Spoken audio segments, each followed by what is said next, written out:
ibigay nila kay Flap dito, and Flap being the youngest member, probably the youngest member of the team right now. I mean, in terms of being in BREN Esports, he's actually adapting to the playstyle ng BREN Esports dito.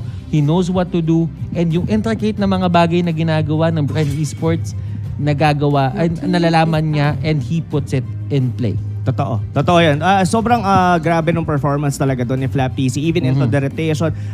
Well, so much to talk about the lineup, I mean the head-to-head nung Jawhead and as well ng Tamus. Pero eto, ang ganda ng ban dito ng Omega. I mean, banning that show here is somehow denying a hero na ginagamit dito ng Season 6 for Lusty.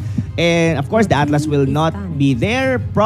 Tingin mo ba, magkakaroon pa ba tayo ng Kufra ban dito or magpa-prioritize ng tank dito? Of course, Hit was one of the best Kufra users dito sa ating liga. What do you think, Butters? It is a possibility for BREN Esports to, not ban it out. Kasi feeling ko at this point, kung hindi mo talaga bibigyan ng priority yung Kufra dito ng Omega sa simula pa lang and you chose the Atlas, wag mo na ibigay. Wag mo na ibigay yung wag mo na i-ban yung Kufra at the same point pa lang. So, I like the ban on Atlas. Atlas has been nerfed a bit. Yung perfect match niya, yung ejected state, kapag ka nag-close sila, it's not a 0.2 stun. Nagiging slow na siya. So it's a 40% slow.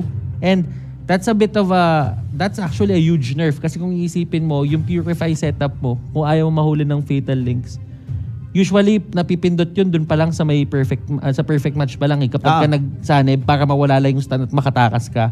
Pero right now, hindi na ganun yung nangyayari. May slow na and you can actually get away with yung Fatal Links na. Totoo naman. Pero still viable. Yun nga, binan pa rin nila dito yung Kufra, giving Omega PH for what's gonna be their first pick. That's the Yuzong. Well, di ba napag-usapan din natin kanina that Yuzong is one, S-tier din siya in terms of being on side lane. Even on mid lane, pwede rin siyang gawing funnel. Yeah. I'm actually surprised na BREN Esports gave out the Yuzong. Yeah. Na parang, parang alam mo yun, mas safe na mag-iwan ng Kufra kesa ng Yuzong. Pero ang sabi nila, sige, bigay mo yung Yuzong kasi makukuha natin yung Uranus at saka yung Farsa. The Farsa, no? It's drafting patterns. Ito yung sinasabi natin dito, Rob. This is the drafting patterns na nagagawa ng 10-ban setup. It's really new. Ang bago niya tignan, men. Saka kung iisipin mo dito, parang willing ibigay dito nga ng BREN dito si Yuzong just to get, I think, it's not only the Uranus pick, probably yung Farsa rin kasi, as we all know naman, nung nakita natin, even on week number 1, kahit sinong team na gumagamit ng Farsa, ang laki ng chance nilang manalo. Diba? Like what we've said kanina, Farsa is one of the best supports dito sa laro natin ng Mobile Legends. Pushing shoving capability, kaya niya mag-push, kaya niya mag-defend, feathered airstrike, napaka-safe na skill. Don't even have to get into their faces kahit nandun ka lang sa area. May mga times kapag nasa likod ka ng torre, hindi ka na nila susugurin kasi alam nila lilipakan mo lang din sila. Tsaka, ito pala, Butters. Excited ako dito sa one-eye support natin na to si Cyclops. I mean, it's been used by Haste on week number 1, the Ender match against Blacklist International. And sobrang ganda nung, hindi pa natin nakikita masyado yung full na pwedeng ibigay ng isang Cyclops. Pero sobrang annoying niyan sa Clash. Tapos to the point minsan na pag hindi mo naman siya pinansin, yung damage niya, parang kang sinisip-sip yung HP mo nung second skill niya. I forgot actually the name of that was Planet's Attack. The Planet's Attack. Alam mo, kahapon nakalaban natin yan. Nakalaban natin yan. Anong sinabi mo? Okay, yung buhay ng Cyclops bumalik dahil sa concentrated energy. As in literally, binaburst down siya ng mga kasama namin. Binaburst down siya nila Manjin, nila Wolf. Tapos bigla nagreklamo sila bigla. Pre, yung buhay ng Cyclops bumalik. Ayaw mamatay. Yung concentrated energy, ayaw mamatay.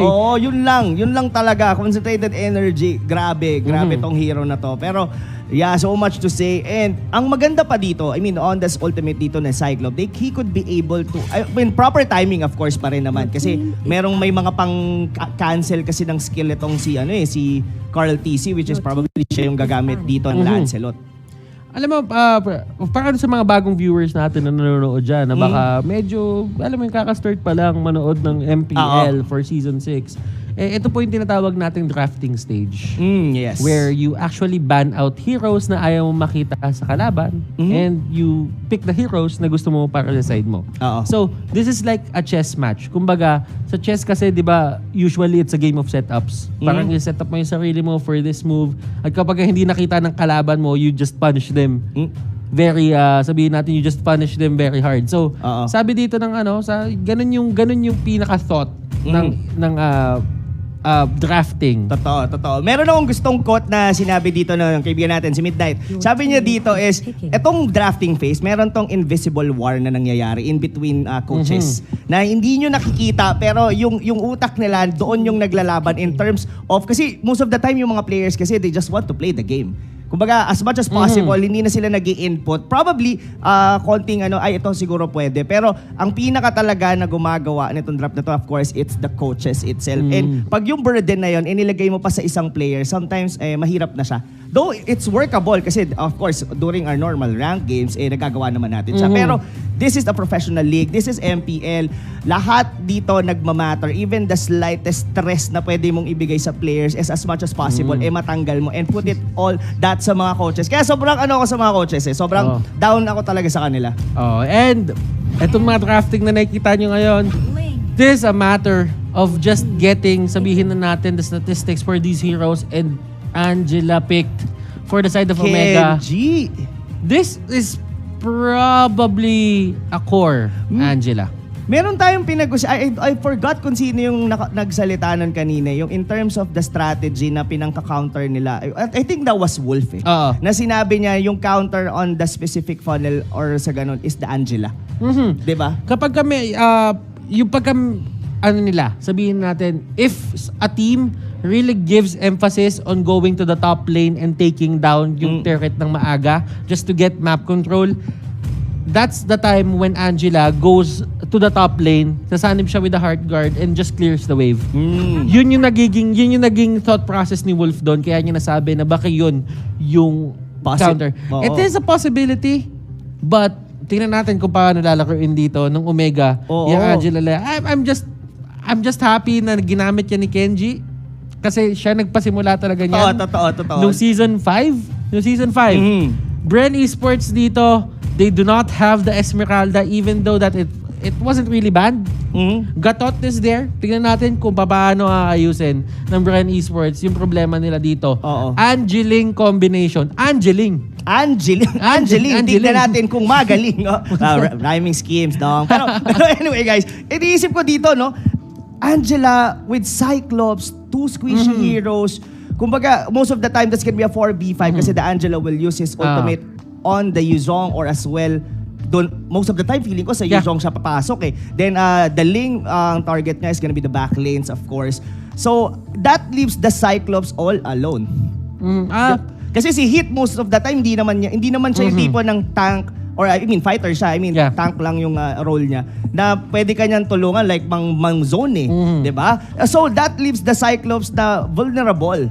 So that's where tricky yung gusto ko malaman kung how haste pa naman yung gagamit, how he will be able. So most likely, mas aggressive yata ang gagawin dito ng Omega. What do you think, Butters, sa lineup na to? I feel that the safe way to do this, the safe way to approach this is have a poke composition or poke strategy. Ano ibig sabihin ng poke strategy? It's more on the idea na hindi talaga kayo lumalaban head on. Parang kumukuha lang kayo ng pitas, hinahanap nyo lang kung sino yung mga misposition at yun lang yung tinitake down nyo. And that's it. Hindi pipilit ng laban nandito ng rekta. Siguro pagka dumating yung mid-game at naging okay sa kanila, baka dun pwede silang humarap. Pero Hayes dito, as we all know, this guy just has to position well. Yun lang naman yung kailangan gawin ng Cyclops Huwag siya papahuli ng buhay. Totoo, wag siya papahuli ng buhay. Pero kung iisipin mo rin dito, in terms of damage, I would definitely lean towards dito sa Omega Esports. Why? Scaling kasi, even itong support na to. Though, Farsa naman, nagiging damage din siya on the later stages of the game. I think, what do you think in terms of this sa dalawa na to, Butters? Itong Cyclops over Farsa, in terms of damage. You would have to go for Farsa. Just because of the coverage na meron si Farsa. Sabihin natin, yes, mas mataas yung scaling ng damage si Cyclops. Pero that's solely because the reason na single target halos lahat ng skills niya. And pwede naman siya maging AOE. But in a way, kailangan kasi sobrang dikit-dikit na nila nun. And nasa kalaban mo na yun kung gagawin nila. Pero kasi si Farsa kasi ang ginagawa naman niya in terms of damage output, dinidivide niya sa lahat eh. Oo. Saka yung yung single target damage dito ng Omega Esports sobrang sakit even from the tank itself, of course dito si Hit. Pero dito na yata yung unang magaganap. Medyo masakit. Kenji medyo nanganganib, hindi pa siya level 4 dito mga tol, pero dun sa may bandang likod, zone out lang sila ni Hit. That was Lusty on the PNK. And you would look at it in a way na Omega dito is finding their groove kahit papano. Kurtzy actually punishing Flapsy. Si Few, alam mo, dalawang naglalaban dito sa baba eh. Oo nga eh. To be honest, ito yung the TC Brothers na laban eh. Sino bang mas malakas, di ba? Sila Haji C o sila Carl TC? Kung nakita ko nga sa post yun ni Manjin eh. Pick your poison eh. Pick your poison. Pakiramdam ko pick your Z. Pick your Z. Pwede naman. Oo.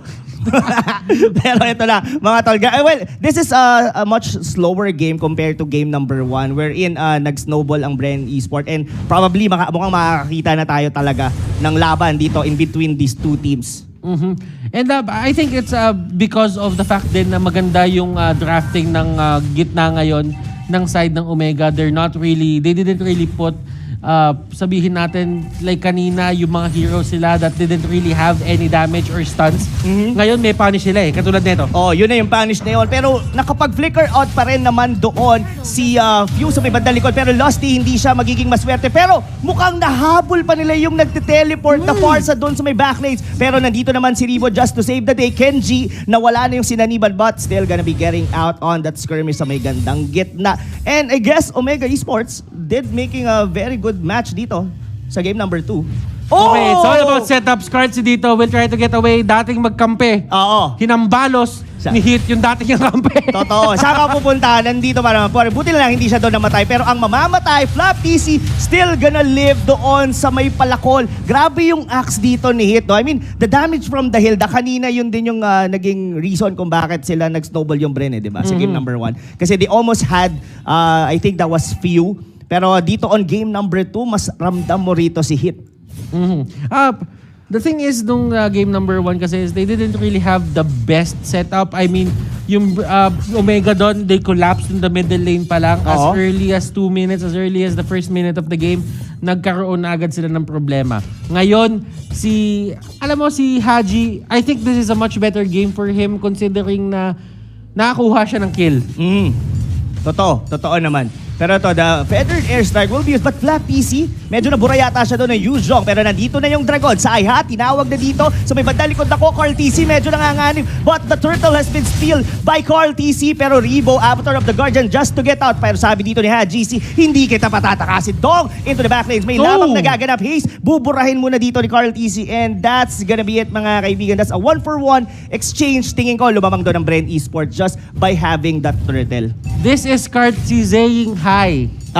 Sa mga dati niyang mga teammates. Totoo. Kamusta, Kenji? Kamusta, Haji? Kamusta, Kenji? Kamusta, Haze? Kamusta na kayo, tol? Kamusta na kayo, tol? Eto ako. Ito yung pinag-practicean ko ng sobrang tagal. Grabe. Carl TC's performance dito, I mean, from game number 1, dala pa rin dito from game number 2. Something talaga to note dito. Pero the Feather Airstrike will be there just to zone out the rest of Omega Esports. Carl TC, still, grabe yung laban. Well, it's still gonna be a back and forth, mga kaibigan. 50-50 pa lang. I mean, in terms of goal, 200 lang ang difference. Pero ito, flicker out from Hit. And takas na siya dito. Now we're already heading into the mid-game, Butters. Alam mo, going into the mid-game, I would say that BREN Esports has a certain amount of lead in terms of the map control na pinapakita nila, objective control. Kasi hindi, tinan mo, kung yung ginagawa dito ni Lance, nandiyo sa may bottom, kinukuha niya lang yung mga jungle monsters dito ng side ng Omega. And Omega doesn't really have an answer to that. Kung sino yung nawalan ng turret sa baba, Sila pa yung may lakas ng loob mag-invade dun sa kabila. Oo nga eh. It rhymes. It really rhymes. Pero yun nga, like what Butter said kasi, on the early stages of the game kasi, the mid lane is yung pinaka-importante aside from the side lane. Oo. Pero yun nga, bakit ganon yung nangyari? Sila pa nga yung mas nagiging aggressive. Look at the damage. Feather Airstrike. I don't think na mamamatay dito si Courtesy. Nag-aabang doon si Hit sa may bandang likod. Dito lumalamang ang ang BREN Esports, no, Butters. Yung tipong lipad-lipad lang nung Farsa, papunta siyang top lane, pagka merong laban sa gitna, doon naman ako sa gitna. Yung mobility itself ng isang Farsa and the damage na binibigay ng ulti niya.